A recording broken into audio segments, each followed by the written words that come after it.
can't turn off my motor. So sorry, I'm blowing out exhaust. No, that's okay. Oh, you have to say, oh, God. Carol, mute yourself. Okay, I don't know how. Oh. All right, so off we go. This is the beginning of the Rus. Rus means redhead, and these are Vikings with red hair who came and landed in Novgorod. The first guy came all the way from Denmark, and here they come, and it's the year 862. We're going to hear they eventually get down to Kiev.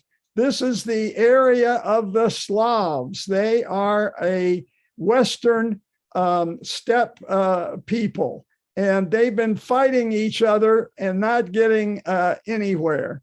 But Rurik, the leader of this group of Vikings, comes down and says, hey, folks, you're fighting with each other.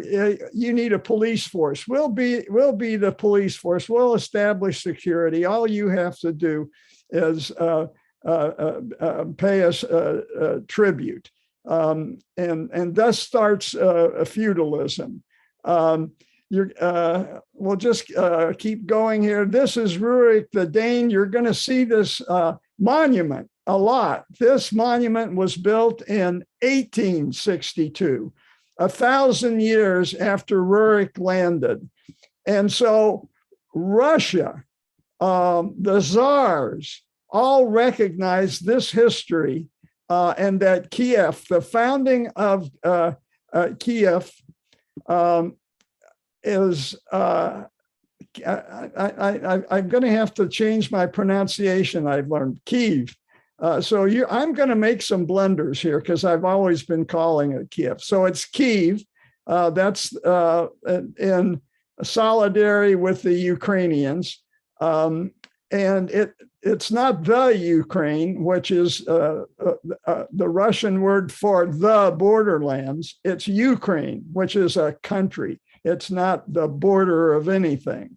So I may slip, but I'm going to try. And so the Tsarist Russian recognizes the founding of Russia's civilization. It's not Putin that thinks of Kiev only. It's all Russians think this. And they celebrated the millennial celebration in 1862. They landed in Novgorod. This is from a little bit later as a medieval city. But they move on down the Dnieper River, and they pass by the future spot of Kiev because they want to go and capture Constantinople. They want to go all the way to the Black Sea and over to the Bosphorus and capture all the treasure of Constantinople. They fail. And so Oleg comes back, a tail between his legs, and say, okay, let's just start a dynasty here, the Kievan dynasty. That's Oleg. And so the Kievan dynasty is going to cover this whole territory, reaching up from the Black Sea. Oleg tried to go down and get Constantinople first, but he accepted Kiev as the secondary prize. And then this is them at their furthest extent, reaching all the way up to the Baltic and all the way down to the Black Sea. Now, the real spiritual head, though, is the fifth generation of Vikings. This is Vladimir.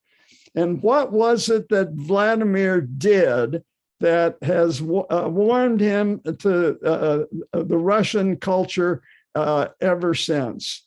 He accepted Christianity.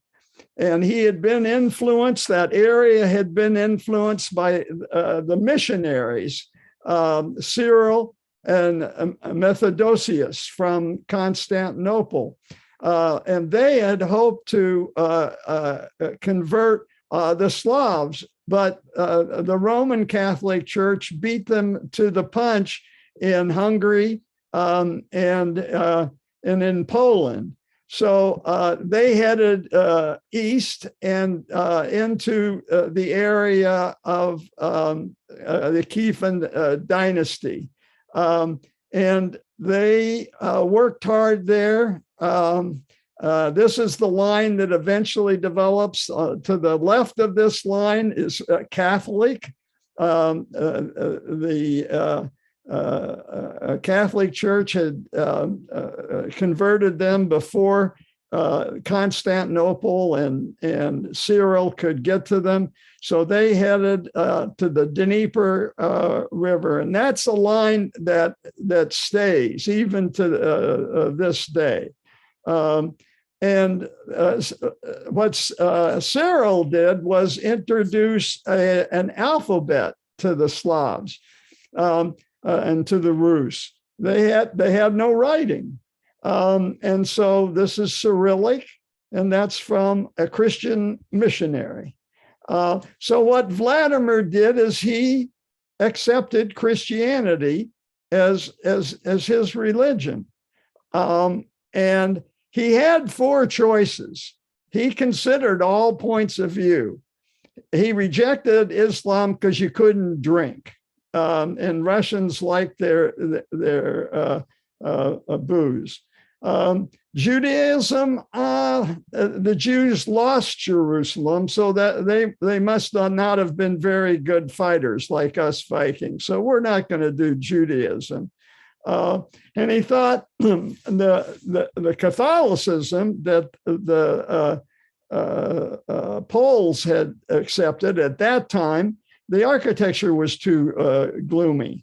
But they looked at what was going on in Constantinople, and they went to their emissaries. Vladimir's emissaries went to the Hagia Sophia in Constantinople and came back and said, we didn't know whether we were in heaven or earth. So architecture of this marvelous building influenced their decision.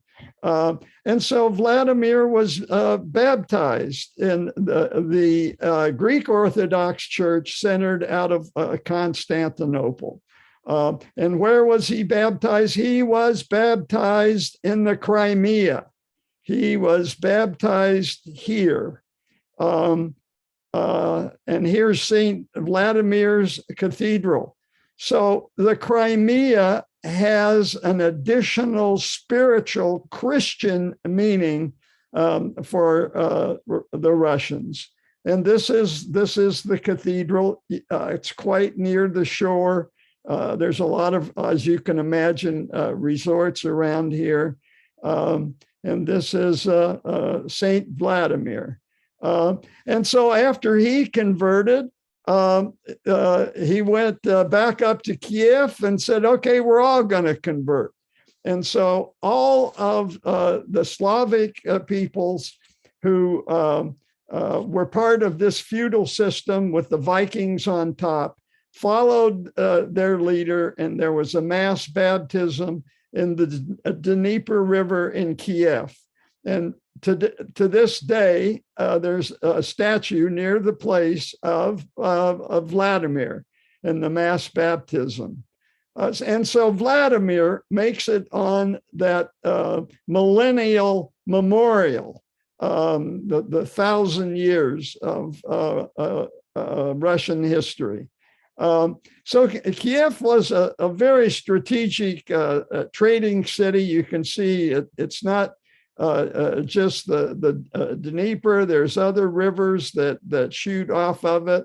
And you can see that Novgorod is well situated to access to the Volga waterway. There may be some portage involved, but the Vikings were good at carrying their boats. They were designed for that. And you can see the trade goes all the way down to the Caspian Sea as well. So Moving on to later generations, we'll kind of stop with Yaroslav the Wise, because he wasn't so wise. He divided the Kiev dynasty into 5 parts, and it kind of disintegrated on its own weight, truth be told. And so what happened to those Vikings? They became boyars. When you're reading Russian history, what's a boyar? A boyar is a warlord of Viking descent. That's all a boyar is. So this is how the Kievan dynasty was split up. And notice on this map, there's no such place as Moscow. So Putin comments on this and says, of course, we're bound together by one language. We now refer to this as Old Russian, Ukrainians and Russians. We come from the same language stem, Old Russian. So all this is pre-Mongol. Kiev is kind of fallen into many different pieces without a strong center. But in Novgorod, they lost the original founding of the capital of the Kievan dynasty, but they have continued on their own, and they've certainly adopted the Russian culture. Still no Moscow. So in summary, before the storm is going to be the Mongols who sack Kiev. Kiev was the first major city in Russia, trade up and down, and became the center of Russian Christianity. And even in later times, the center of the Greek Orthodox Church, the Russian branch. And of course, after Constantinople falls, you have the Russian Orthodox Church. Okay, so Novgorod is back. Kiev has fallen. And Novgorod becomes the holder of Russian culture until Moscow gobbles it up. But that's going to last 240 years. It is not Kiev that is holding Russian culture together. It's Novgorod. And now is the time later where it kind of looks like this picture. But note the river. Okay, the water. The water is so important to understand the history of Moscow in particular. You notice here's the Baltic edge. There is no St. Petersburg at this time. That's going to be later. I chose this map because it clearly shows Novgorod. And it's on a river. It's hard to see. The river goes into a lake and it continues on down.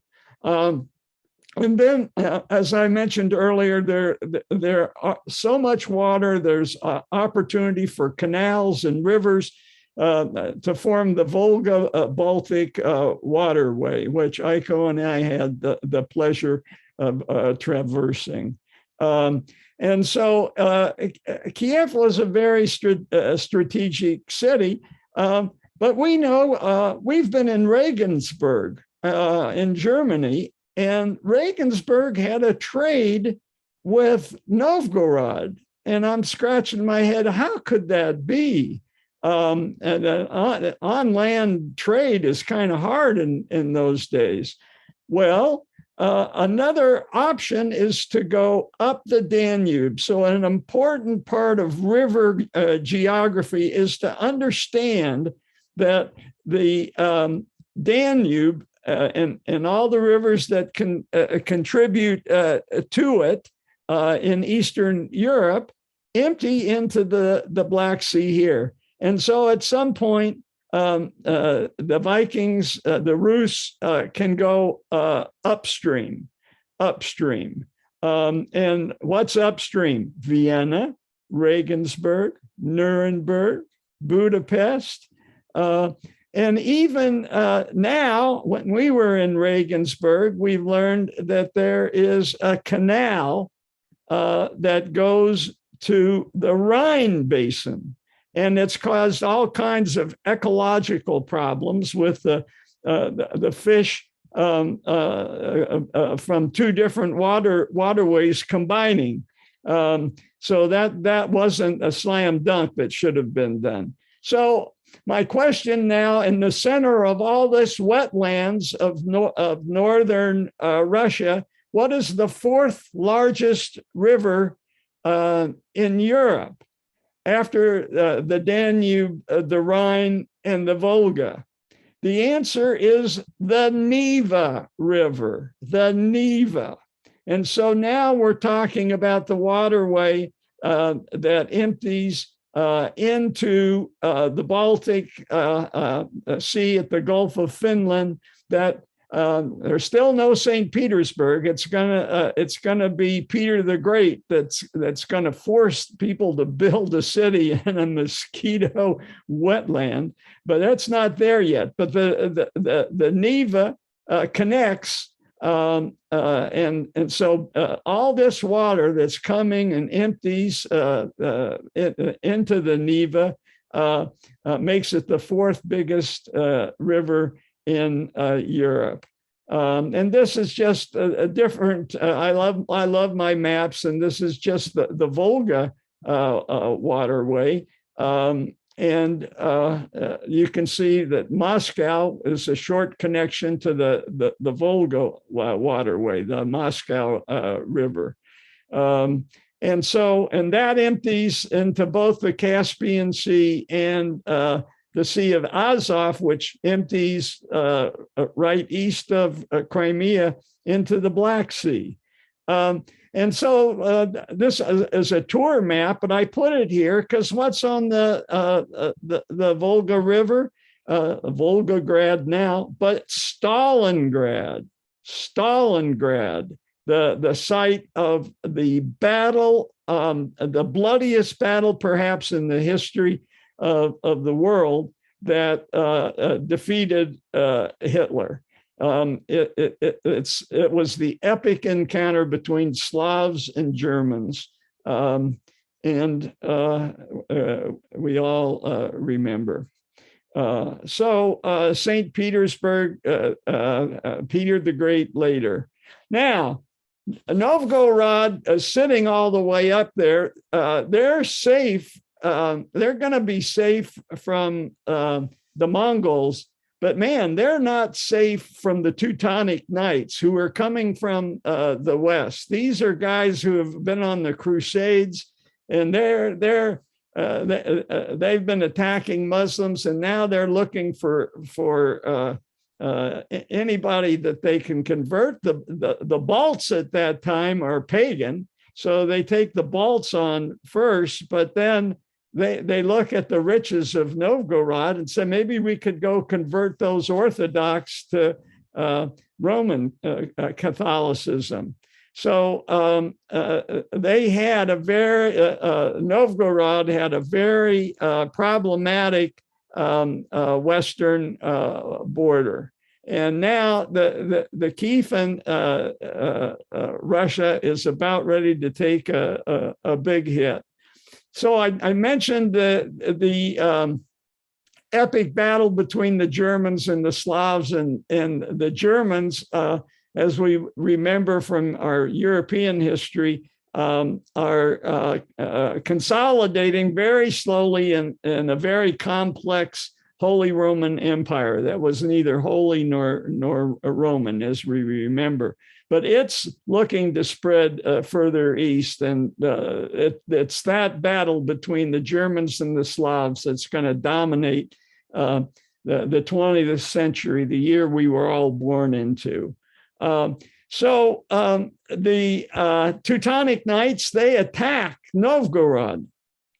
And This is a stamp showing a Teutonic knight sinking through the ice in the battle on the ice in 1242.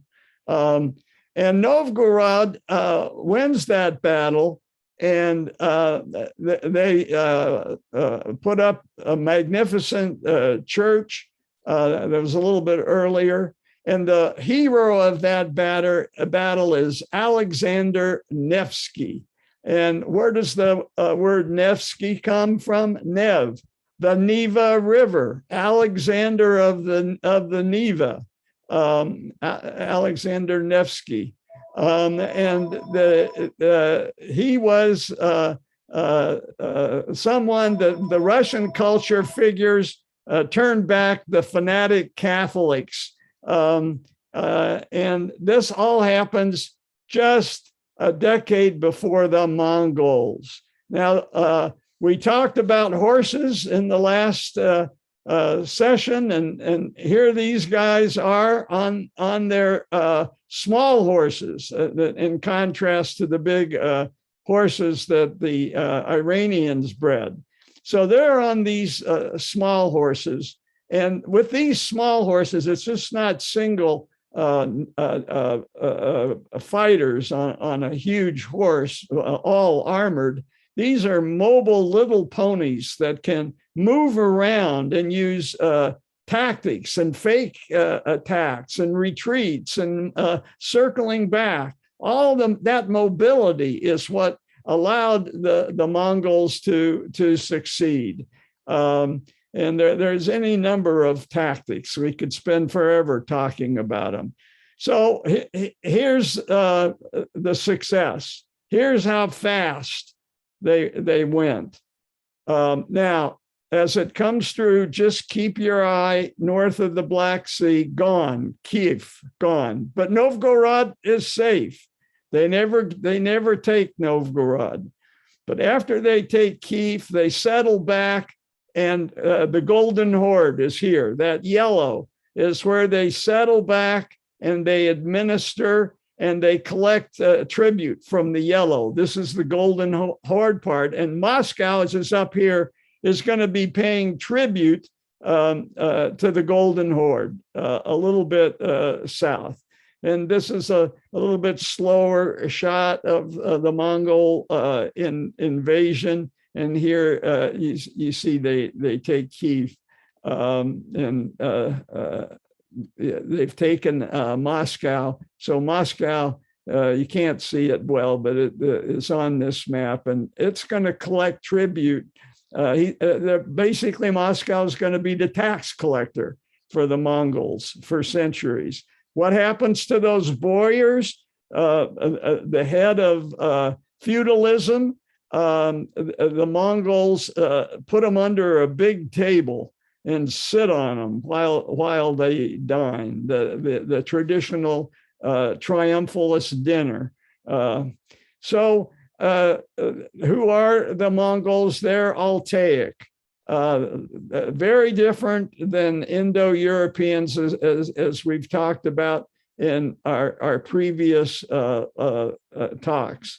And we know when we get confused about what's Turkic and what's Mongol and what's a Hun, we just know that they're all Altaic people, as are the Japanese and the Koreans. And as are, by the way, the Ainu. Okay. And so we go on, and here is the early Mongol empire. It stretches out all the way here to the north. And I put up this map just to emphasize a few things. Here's the Golden Horde. Here are the parts of the Eastern Russian culture, old Kievan culture, that weren't exactly conquered, but they are in the sphere of influence of the Golden Horde, and they're paying tribute. And this is where Moscow comes in to collect tribute. We see the Teutonic Order, they stopped here. We see Poland forming. We see Habsburg Galicia. Here is Galicia, which is now the western part of the Ukraine. And it was governed for centuries by the Habsburgs in Vienna. The Austro-Hungarian Empire was headed in Vienna, but it had all these north and eastern territories. Moscow doesn't quite make it on this map. I thought this was interesting. This is gives you a kind of a population guide. So what are we talking about in terms of population? Well, Holy Roman Empire is the biggest, but at number 3 in 1330 is the area of the Golden Horn. You can see Poland is number 6. Novgorod comes in at number 12. Kiev and Galicia don't even make it, nor Moscow. But Lithuania is creeping up at their number 15, and they're going to combine with Poland to form the Polish-Lithuanian Commonwealth, which will become the largest geographic country in Europe for a few centuries. And let's just take a close-up look at this. I want to mention Sweden now. This is going to come up later. Keep in mind Sweden.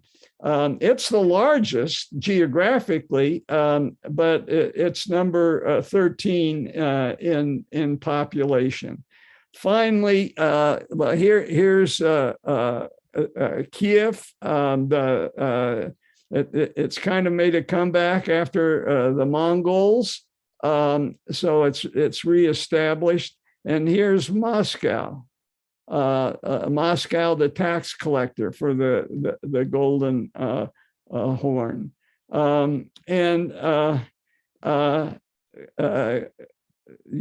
Understand Galatia is there, but it has very, very few people. Moscow started off just as a wood fort on the Moscow River, a vassal state to the Mongols. And it was inherited by Daniel. Who's Daniel? He is the youngest son of Alexander Nevsky, and he did found Moscow. They had fought off both the Mongols and the Teutonic Knights, and the Nevsky family was doing well. So when Putin says Moscow princes were the descendants of Prince Alexander Nevsky, Putin's right about that. So where is Moscow? I had to see this map to appreciate that it's much more south than Novgorod. So it's a little bit warmer and has a little bit better access to food, which will be important later. So Daniel ruled an independent principality alongside his brother Dmitry, who he was older and he inherited Novgorod. So Daniel is there, and he has brought the religion of Novgorod very much to Moscow. He starts the first monastery, and on that site are 3 churches now, 1 below and actually 2 churches above.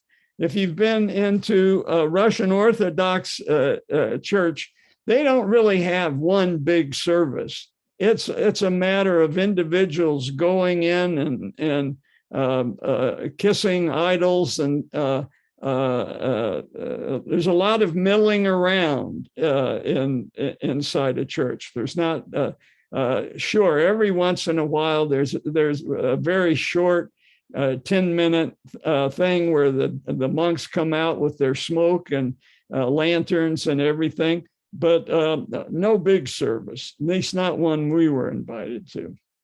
So Daniel was buried in the wall of this church, and it's, of course, historic and a very important part of the Russian culture headed in Moscow for these many years. So how did Moscow overcome Novgorod? They became took the money their share for collecting the taxes, and the Khan said, okay, Moscow, you're the capital of the area. So it was the Mongols that anointed Moscow as the capital. And all the money coming through there, they became prosperous, and they attracted a lot of refugees who were fleeing the Mongols, among other people that were fighting, a lot of fighting going on. Meanwhile, back in Kiev, I told you Kiev was back on the map post-Mongol. They were a little bit beyond where the Golden Horde was settling down for the duration. And the Lithuanians came and took them over in a big battle in 1320. And Kiev remains now in the Polish-Lithuanian Commonwealth until 1668. So that's well over 300 years. And even Putin admits that the southern and western Russian lands became part of Lithuania, but he insists that if you look to the documents, it's always referred to as the Grand Duchy of Lithuania and Russia. So Russian identity has not been wiped out according to Putin's lights, in the establishment of the Polish, the Lithuanian Commonwealth. So the interesting thing, the Golden Horde saw the Lithuanians growing, and they said, you know what, Moscow, you got to keep the Lithuanians out. So they underwrote Moscow, trying to undermine the rule of Lithuania. So Putin in his history is correct when he points out that in 1380, the prince, Donskoy, of Moscow united all of Russians to an important victory over the Mongols. And they had, at this time, allies. So they had been successful in infiltrating and getting Lithuanians to help them fight the Mongols. So you have an interesting triangle of Moscow, Lithuanians, and Mongols with shifting alliances. So this was an example of what you might call European solidarity against the Altaic people. So finally, in 1462, Ivan the Great, he conquered Novgorod, conquered it, even though they were fellow Russians or Russian culture, and took the resources of Novgorod and combined them with Moscow's resources. And finally, the Russians broke free from the Golden Horde. The other word for them is Tatar. So when we were reading the news about Crimea, we read that there is a significant Tatar population in Crimea. And we were at a museum with our grandkids, and the guide that day was a Tatar American. And so I explained to the grandkids that he was a descendant of Genghis Khan, and he really enjoyed that. So Tatars. And how did they do it? They used their food superiority as a leverage over Novgorod. And this was a significant victory for Moscow, because we saw how big Novgorod was. It was 7 times bigger than the territory Moscow had controlled. So this was huge. Moscow was brutal with the Novgorod aristocracy, and they were deported to Central Russia, i.e., sent to Siberia. And so this history of being sent to Siberia starts a very, very long time ago in 1462.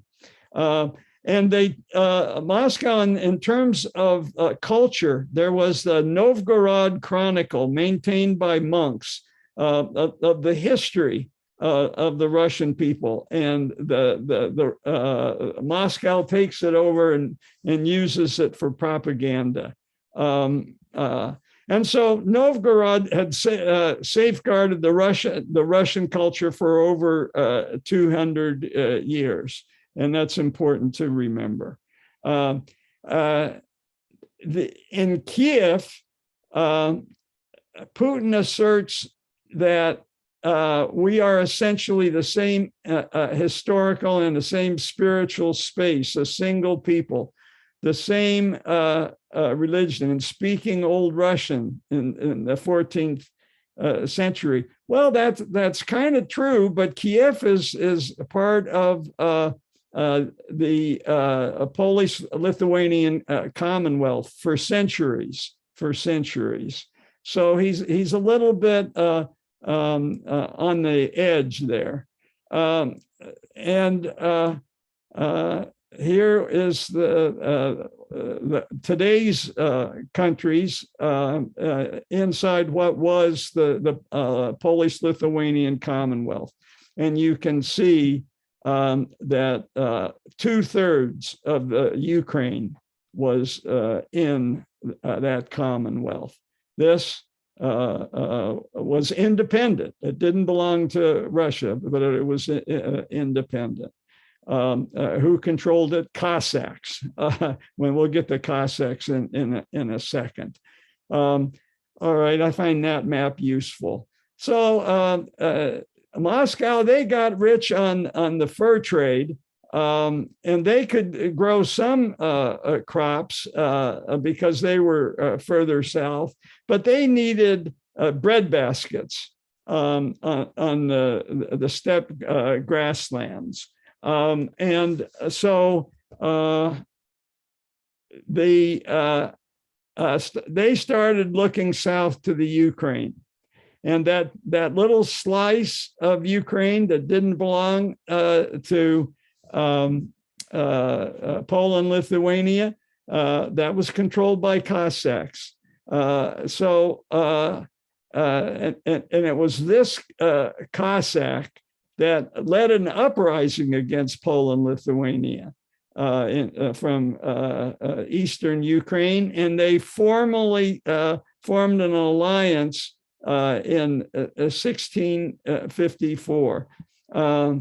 By the way, this unleashed a lot of anti-Semitism because Poland, Lithuania had used Jews as tax collectors in their area, and they were resented. And so Russia takes over that eastern part of the east of the Dnieper, which is so much in the news today. And so what's a Cossack? From Vladimir Putin, he considers the Cossacks a liberation movement to save the Orthodox population from the Polish-Lithuanian Catholicism. And a Cossack is kind of like a collection of warlords. But there are democratic and self-governing, as many kinds of warlords are, and semi-military community. We don't have anything quite like it. And they are all on the lower part of the wetlands of Eastern Europe. So the north and the less wet areas, that's easy to cultivate. But the further south, the closer you get to the Caspian Sea and the Black Sea, the wetter the land became. And so that wasn't very desirable land in the southern end of the Dnieper, the Don, the Ural River Basin. And in particularly, the Cossacks were active in the Dnieper, which they called the wild fields. And so the Russian state, looking for an angle into breadbasket, and noting that the Cossacks were Russian Orthodox, decided to be patrons of the Cossacks. And this is a big date, 1654. The Cossack, lead Cossack, pledges allegiance to the Tsar. And this place on the map is an important place in Ukrainian history. But Putin concedes, hey, these Cossacks, they were a fickle bunch, and Cossacks being Cossacks would from time to time, and here's what he says, detach themselves and go into alliance with other peace. Finally, there was a treaty called the Perpetual Peace in 1686, very ironic title today. And the Russian state incorporated the city of Kiev and the lands on what they call the left bank, because they're looking from north south. So it's really the east bank of the Dnieper River and the city of Kiev. And they say, Putin says, they were reunited with the main part of the Russian Orthodox Church, reunited. And he uses the term Little Russia. I said earlier, the Ukraine is an old Russian word referring initially to frontier guards on the border. And that's the way Russia looks at Ukraine, the border. Ukraine, of course, looks at itself as just plain Ukraine. The West Bank, if you will, remained under Polish-Lithuanian Commonwealth. And Putin says that the population from the west side of the West Bank moved en masse to the East Bank. They wanted to be governed by people who spoke the same language and had the same faith. This is disputable, just how big en masse is. This is one thing we don't know much about, the Battle of Poltava, but it's a crucial battle in the history of both the Ukraine and Russia. It's Peter the Great's on the throne now. It's 1709. And here's the Poltava, and It's you can see in the eastern Ukraine, a lot of fighting going on there now. And so there was a lot of fighting going on there in 1709. And who was invading? It was King Charles XII of Sweden. Sweden, the Swedish Empire, was a juggernaut at the time. Before Napoleon, before Hitler, in Russian history, there's Charles the 12th of Sweden, who had every intent on conquering Russia. But Peter the Great stopped him at Moldova. And that marked the beginning of Russian supremacy in Northern Europe under Peter the Great, Catherine the Great, not all of Northern Europe, I mean, but certainly Northeastern Europe. And you can see, by the way, Peter the Great here. And he's accepting the surrender of the Swedes who have lowered their flag and put it on the ground. But what about the Cossacks? So were the Cossacks reliable allies to the Russians? No, they weren't. And that's why Putin had to admit that they were a fickle bunch.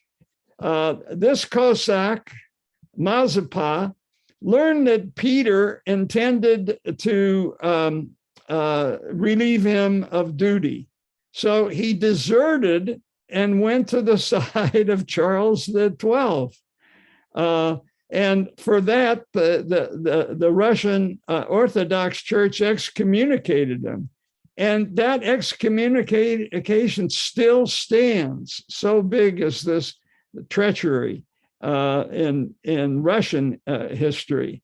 And he was, whenever people talk about any Ukrainian who's anti-Russian, they are called Mazepists, after this treacherous Cossack. And when Ukraine became independent, of course, some nationalists had to wave the red flag at Russia and made efforts to rehabilitate Mazepa, to make him into a hero for Ukrainian independence from Russia. So I think, okay, I think, well, I'm going to do Catherine the Great. We got a little bit of a late start. So Catherine the Great, she said there the Cossacks are down there, we're in charge.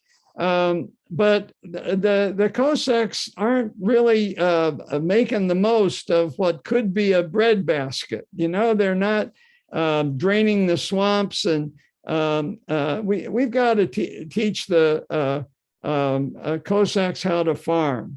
Catherine the Great was Russian, you'll remember that long story. German. She is Russian, and she says, I know some people back in, I don't mean, I'm sorry. Thank you for correcting me. I didn't quite understand. She is German. She is German. Correct. She is German. Frederick the Great matched her up with one of the earlier Peters, and she, I think Peter III, and she took over in suspicious circumstances, I might add. So she says, I know the very people, there are Germans who have lost their land, German farmers.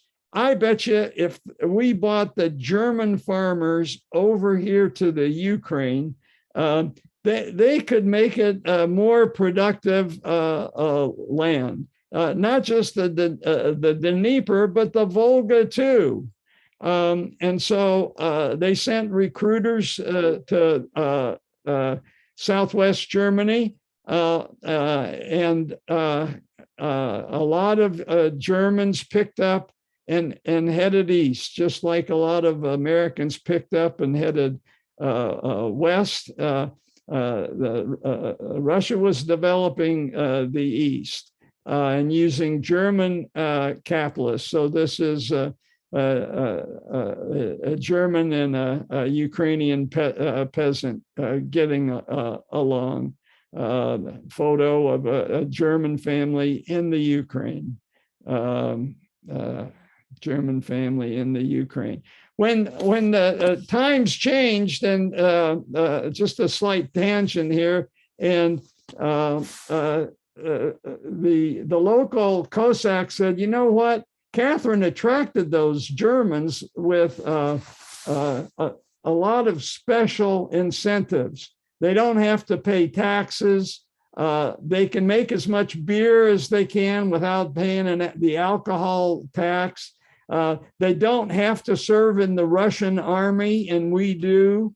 And so the czars in the 1800s listened to the Cossacks and said, oh, hey, all these benefits you German immigrants have had, we're going to taper those off. And so what happened to a lot of them? Well, it so happened that America was building a railroad, and the Southern Pacific said, we need farmers here. And just like Catherine the Great, they said, hey, remember, there are those VOLGA Germans over there, and we hear they're unhappy. So here's a recruitment poster in a kind of German script, sent to disgruntled VOLGA Germans, disenchanted. And where was the Ellis Island that these people came in? San Antonio, or Galveston, I'm sorry, Galveston. And so we have something like the Ellis Island, an Angel Island, and this is the entree of VOLGA Germans. And if you go to, this is where they entered in Galveston, and immigrants, and there are portraits of Catherine the Great distributed in the hill country of Texas. Just a funny connection in history. And when this German prime minister came, Gerhard Erhard, I think, LBJ invited him and took him into the hill country parlors where there were pictures of Catherine the Great. So I'll just end with this map. We saw this when we were doing Russian history, and I just want to focus on this bundle of acquisitions, and this was at the time of Peter and the Great and Catherine the Great. And you have to kind of look sideways because here's the Black Sea, but this is the territory that Russia added. They, in a word, were successful at adding the bread baskets of the Western steppes to the Russian Empire. And I think that's where we'll stop now. And we'll talk about off camera when we'll do our next session. So I'll stop sharing that. Are there any questions about what I said today before what we talk about what's next? This is Carol. I have a question. So would it be accurate to think of Ivan III with Novgorod? Is that kind of like a civil war then? Is he like Well, I mean, it's a consolidation of a power between warlords, right? Now, Novgorod, I think, had more credentials for saying, hey, we're a culture, Right. we're a civilization. But Moscow, you know, they had the descendants of Nevsky that came over. So they had a loose connection to authority through the Nevsky line. So then it's just like any war between contending with pedigrees that we saw in Europe. I have a thought. The thing is, you know, Yaroslav was in the 1000 era, and Moscow was 1157 or something like that when it was established. 1200. And so the thing is that Yaroslav in the Ukraine came first. They should be claiming that they're the motherland and grab Russia instead. I'm with Aiko. Yeah, I think she's right. Instead of the other way around. And remember when we took that trip up the Volga, the second stop was the town called Yaroslav. Right. And the thing is, they're trying to grab that historical significance to themselves when it's not even their own. Well, you know,